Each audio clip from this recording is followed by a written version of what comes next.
இன்றைக்கான வீடியோ தாங்க வந்திருக்கு. வீடியோ வந்து சூப்பராக இருந்துச்சு அப்படின்னு தாங்க சொல்லணும். அதாவது கௌதம் இந்திரா இருக்காங்கல்ல, 2 பேர் வந்து காவ்யாவோட குழந்தைய வந்து சேஸ் பண்ணி போய்கிட்டு இருக்காங்க அப்படின்னு தாங்க சொல்லணும். அது என்ன நடந்துச்சு ஏது நடந்துச்சுன்னு பார்க்குறதுக்கு நம்ம சேனலை மட்டும் மறக்காமல் லைக் அண்ட் சப்ஸ்கிரைப் மட்டும் பண்ணிடுங்க. ஃபஸ்ட்டு எடுத்தோடனே அந்த ஆயம்மா கிட்ட விசாரிச்சுக்கிட்டு இருக்கிற மாதிரி காட்டிக்கிட்டு இருக்காங்க. அம்மா தயவுசெய்து சொல்லுங்கம்மா, உங்களுக்கு வேறு ஏதாவது உண்மை தெரியுமா, அவங்க போன நம்பர் ஏதாவது ஃபோன் நம்பர் ஏதாவது தெரிஞ்சால் சொல்லுங்கம்மா அப்படிங்கிற மாதிரி வந்து நம்ம இந்திரா வந்து கேட்குறாங்க. அதுக்கடுத்து அந்த ஆயம்மா வந்து கொஞ்சம் யோசிச்சு பார்க்காங்க. அவங்க வண்டி நம்பர் பேசிக்கிட்டு இருந்தாங்க, அதை நான் கவனித்தேன். அதுக்கடுத்து ஃபோன் நம்பரும் அவங்க வந்து சொன்னாங்க, அந்த நம்பர் நான் கவனிச்சேம்மா அப்படிங்கிற மாதிரி வந்து அந்த ஆயம்மா சொல்கிறாங்க. ரொம்ப நன்றிம்மா, அந்த நம்பரையா சொல்லுங்கள் அப்படின்னு சொன்னோன்னே வண்டி நம்பரை சொல்கிறாங்க.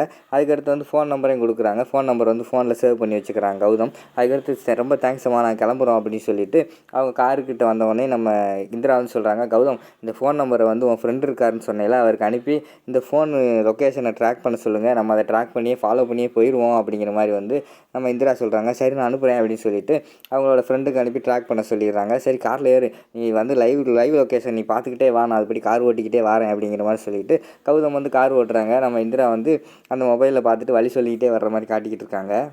அதுக்கடுத்த சீனில் வந்து அங்கிட்ட வந்து குழந்தைய திருடிட்டு போனாங்கல்ல காரில், அவங்க வந்து போய்கிட்டு இருக்கிற மாதிரி காட்டுறாங்க. அவங்க வந்து அந்த அம்மா வந்து சொல்லுது, இன்னும் அரை மணி நேரம் தான்யா, அதுக்குள்ளே கை மாற்றி விட்டுருணும் குழந்தைய, நம்ம கையில் இருந்தால் ரிஸ்க்கு அப்படிங்கிற மாதிரி சொல்கிறாங்க.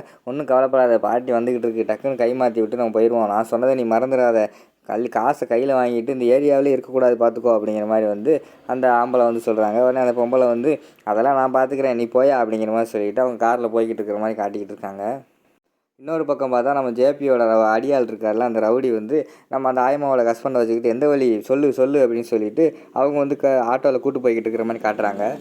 அவங்க போகும்போது அந்த முன்னாடியே அந்த ஆம்னி போகுது, அந்த தான் சார் போகுது அந்த ஆம்னி அப்படிங்கிற மாதிரி வந்து அந்த ஆயமோட கஸ்டமர் சொல்கிறாங்க. ஆட்டோக்காரனை வந்து அந்த ஜேபியோட அடியால் வந்து ஃபாலோ பண்ணு, அந்த காரை ஃபாலோ பண்ணு அப்படிங்கிற மாதிரி சொன்னோன்னே அவங்க ஃபாலோ பண்ணிட்டு போயிட்டே இருக்காங்க. உடனே போகிற வழியில் வந்து நம்ம ஆயம்மாவோட ஹஸ்பண்ட் வந்து சொல்கிறாரு, ஐயா அதான் நான் வண்டியை காட்டிட்டு என்னை விட்டுருங்கய்யா அப்படிங்கிற மாதிரி சொல்கிறாங்க. உடனே 2 குத்து வயிற்றில் குத்திட்டு, ஒன்றால் தான்டா எல்லாம், குழந்தைய உன்னைய கொல்ல சொன்னால் நீ என்னடானா அதை வச்சு காசு சம்பாதிக்கலான்னு பார்த்துருக்க, எங்கள் ஜேபி ஐயாக்கிட்டே நீ வந்து தில்லாலங்கடி பண்ணியிருக்க, உன்னை சும்மா விட மாட்டேன், இருக்கட்டும் ஃபஸ்ட்டு அந்த குழந்தையோட கதையை முடிச்சுக்கிறேன், அதுக்கடுத்து உன்னை நான் பார்த்துக்கிறேன் அப்படிங்கிற மாதிரி அந்த ரவுடி சொல்லி கூட்டு போயிட்டே இருக்கிற மாதிரி காட்டிக்கிட்டு இருக்காங்க. அவங்க அங்கிட்டு சேஸ் பண்ணி போய்கிட்டே இருக்கிற மாதிரி காட்டுறாங்க. இங்கிட்டு வந்து இந்திரா வந்து காரில் லொக்கேஷனை பார்த்துட்டு வந்துக்கிட்டே இருக்காங்க. ஒரு இடத்துல சிக்னல் வேறு விழுந்துருது. உடனே இந்திரா வந்து சொல்கிறாங்க, கௌதம் வேமா போ கௌதம், பக்கத்தில் அந்த காரோட லொக்கேஷன் காட்டுது அப்படிங்கிற மாதிரி சொல்கிறாங்க. இந்திரா சிக்னல் வேறு போட்டாங்க, சிக்னல் முடிஞ்சவொடனே நம்ம போயிடுவோம், கண்டிப்பாக இன்றைக்கி வந்து குழந்தைய வந்து நம்ம சாயங்காலத்துக்குள்ளே நம்ம வந்து காப்பாற்றி காவியா அன்னிக்கிட்ட கொண்டு போய் கொடுத்துருவோம் அப்படிங்கிற மாதிரி கௌதம் சொல்கிறாங்க. ஆமாம் கௌதம், காவியா அக்கா வந்து ரொம்ப ஃபீல் பண்ணிக்கிட்டு இருந்தா, நம்ம வந்து கண்டிப்பாக வந்து குழந்தைய வந்து மீட்டு கொண்டு போய் அவள் கையில் கொடுத்துடணும் அப்படிங்கிற மாதிரி வந்து இந்திரா வந்து பேசிக்கிட்டே இருக்கிற மாதிரி காட்டுறாங்க. டக்குன்னு வந்து சிக்னல் எடுத்தோடனே கார் எடுத்து வேகமாக போய்கிட்டு இருக்கிற மாதிரி காட்டுறாங்க. கௌதம் முன்னாடி வேகமாக போ, சீக்கிரமாக அந்த பக்கத்தில் தான் கார் லொக்கேஷன் காட்டிக்கிட்டு இருக்கு, போய்கிட்டு இருக்காங்கன்னு நினைக்கிறேன் அப்படிங்கிற மாதிரி சொல்கிறாங்க. அந்த பக்கம் பார்த்தா நம்ம ஆட்டோவில் ஃபாலோ பண்ணிகிட்டே வந்தாங்கல்ல நம்ம ஜேபியோட ரவுடி, டக்குன்னு ஒரு டேர்னிங்கில் வந்து கார் வந்து ஆம்னி கார் வந்து திரும்பி போயிடுது. இவங்க வந்து நேரம் வந்துடுறாங்க, அதாவது அந்த காரை வந்து மிஸ் பண்ணிடுறாங்க. உடனே ஆட்டோக்காரன் வந்து சொல்கிறான், ஐயா அந்த காரை வந்து மிஸ் பண்ணிட்டோம் அப்படிங்கிற மாதிரி சொன்னோன்னே, என்னையா பார்த்து ஓட்டியா, வேறு ஏதாவது சந்தில் போயிருப்பான், ஒழுங்கா பார்த்து போ அப்படிங்கிற மாதிரி வந்து அந்த ரவுடி சொல்கிற மாதிரி காட்டுறாங்க. அவங்களும் எங்கெங்கேயோ போய் பார்க்காங்க, கடைசியில் பார்த்தா அந்த ஆம்னி கார் வந்து தப்பிச்சு போயிடுது. அதுக்கடுத்து இந்திரா வந்து கார் லொக்கேஷன் பார்த்து போய்கிட்டே இருக்கிற மாதிரி காட்டுறாங்க. போகிற வழியில் பார்த்தா ஒரு இடத்துல வந்து அவங்க போனது ஆம்னி காரு, ஆனால் இவங்க ஷிஃப்ட் காரை போய் மறித்து இந்த காரில் தான் லொக்கேஷன் காட்டுது அப்படிங்கிற மாதிரி இந்திரா சொன்னோடனே டக்குன்னு இறங்கினோடனே அந்த ரவுடியை அடிக்க ஆரம்பிச்சிடறாரு கௌதம். தம்பி இருங்க தம்பி என்னாச்சு அப்படிங்கிற மாதிரி வந்து கேட்காங்க.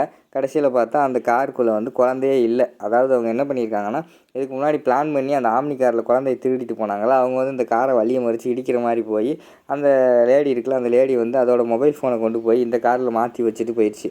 அது இப்போ தான் அந்த டிரைவருக்கு வந்து ஞாபகம் வருது, தம்பி கொஞ்ச நேரத்துக்கு முன்னாடி வந்து ஒரு ஒரு குழந்தைய வச்சுக்கிட்டு ஒரு அம்மா வந்துச்சு, என் கார் பக்கத்தில் நின்றுச்சு, அதுதான் அந்த காருக்குள்ளே வந்து செல்லை போட்டுருச்சு போல், அதுதான் லொக்கேஷன் இங்கே காட்டியிருக்கு, இந்த பாருங்கள் செல்லு இங்கே இருக்குது அப்படிங்கிற மாதிரி வந்து அந்த டிரைவர் வந்து சொல்கிறாங்க. அண்ணே சாரிண்ணே, தெரியாமல் அடிச்சிட்டேனே அப்படிங்கிற மாதிரி சொல்கிறாங்க. பரவாயில்ல தம்பி, ஃபஸ்ட்டு போய் உங்கள் குழந்தைய காப்பாற்றுங்க, குழந்தைய திருடிட்டு போயிட போகிறாங்க அப்படிங்கிற மாதிரி சொல்கிறாங்க. சரி அண்ணே, அந்த கார் என்ன காருண்ணே எதுவும் பார்த்தீங்களா அப்படிங்கிற மாதிரி கேட்டோன்னே காரோட நம்பரையும் அதுக்கடுத்து அந்த காரில் இருந்தாங்களா அவங்களோட அடையாளங்கள் எல்லாத்தையுமே வந்து அந்த டிரைவர் வந்து சொல்லிடுறாரு.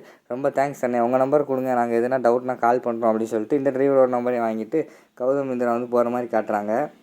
அதுக்கடுத்து ரோட்டில் நின்று யோசிச்சுக்கிட்டு இருக்காங்க, என்ன கௌதம் இப்படி ஆயிடுச்சு, அந்த கார் லொக்கேஷனை தான் நம்ம வந்து ட்ராக் பண்ணி போகலான்னு நினச்சோம், கடைசியில் அவங்களே இப்படி பண்ணிட்டாங்க, நம்ம என்ன பண்ணுறது அப்படிங்கிற மாதிரி கேட்காங்க. ஃபஸ்ட்டு வீட்டுக்கு போவோம் இந்திரா, அதுக்கடுத்து நம்ம ஒரு நல்ல பிளான் யோசிப்போம், எப்படியாவது குழந்தைய வந்து காப்பாற்றிடலாம் வா அப்படின்னு சொல்லிட்டு வீட்டுக்கு போகிறாங்க. வீட்டில் பார்த்தா நம்ம ஜெயா வந்து அந்த சாமிக்கு முன்னாடி சாமி கும்பிட்டு அழுதுகிட்டே இருக்கிற மாதிரி காட்டுறாங்க. இந்திரா நான் போய் காவியா அக்கா பார்த்துட்டு வரேன்னு சொல்லிட்டு காவியா அக்கா பார்க்க போகிறாங்க. அங்கே வந்து காவியா இல்லை. உடனே ஹேமா கிட்ட வந்து காவியா அக்கா எங்கே அப்படிங்கிற மாதிரி கேட்டவுடனே அவங்க வந்து அம்மாவும் காவியாவும் வந்து ஹாஸ்பிட்டல் போயிருக்காங்க அப்படிங்கிற மாதிரி சொன்னோடனே எதுக்கு அப்படின்னு இப்போ இந்திரா வந்து பதறாங்க. ஒன்றும் இல்லை இந்திரா, சும்மா செக்கப் தான் போயிருக்காங்க, ஒன்றும் பிரச்சனை இல்லை அப்படிங்கிற மாதிரி சொல்லிடுறாங்க. சரி அக்கா, அத்தை எங்கே அப்படிங்கிற மாதிரி கேட்டேன். அத்தை வந்து அங்கே சாமிகிட்ட ரொம்ப நேரமாக நின்று அழுதுகிட்டு இருக்காங்க, கௌதம் தம்பி கூட பக்கத்தில் தான் இருக்குது அப்படிங்கிற மாதிரி வந்து ஹேமா சொன்னோடனே இந்திராவுக்கு வந்து டவுட் வந்தது. ஐயோ, கௌதம் கிட்டும் அத்தைக்கிட்ட போய் எதுவும் சொல்லிடக்கூடாது குழந்தைய பற்றி அப்படின்னு சொல்லிட்டு வேகமாக போகிறாங்க. அங்கே பார்த்தா நம்ம கௌதம் வந்து சொல்ல ரெடி ஆகிக்கிட்டு இருக்காரம்மா, நீங்கள் நினைக்கிற மாதிரி ஒன்றும் இல்லைம்மா, ரொம்ப கஷ்டப்படாதீங்க, காவியா அண்ணியோட குழந்தை வந்து அப்படின்னு சொல்ல வராங்க. இந்திரா வந்து வேகமாக ஓடி வந்துடுறாங்க. கௌதம் அப்படின்னு சொல்லிட்டு நம்ம இந்திரா வந்து கௌதமோட கையை பிடிச்சி அழுத்திட்டு வேண்டாம் அப்படிங்கிற மாதிரி சொல்லிடுறாங்க. உடனே வந்து மாற்றி விட்டுறாங்க. கௌதம் வந்து இல்லைம்மா, அந்த குழந்தைக்கு வந்து கண்டிப்பாக ஒன்றும் பிரச்சனை இல்லை, அந்த குழந்தைய பற்றி ஒன்றும் நினைக்காதீங்க அப்படி இப்படின்னு மழுப்ப ஆரம்பிச்சிடறாரு. அது வந்து ஜெயாவுக்கு தெரிஞ்சு போயிடுது. கௌதம் உண்மையை சொல்கிறா, ஏதோ அந்த குழந்தைய பற்றி சொல்ல வந்த காவியா இது இந்திரா வந்து உன் கையை பிடிச்சி அழுத்தினா, அதுக்கடுத்து பார்த்தா நீ வந்து சொல்லலை, ஒழுங்காக சொல்லிடு, உண்மையை சொல்லிடு அப்படின்னு வந்து நம்ம ஜெயா வந்து கேட்டுக்கிட்டு இருக்கிற மாதிரி காட்டிக்கிட்டு இருக்காங்க. அதோட பார்த்தீங்கன்னா அந்த எபிசோடை வந்து முடிச்சிடுறாங்க.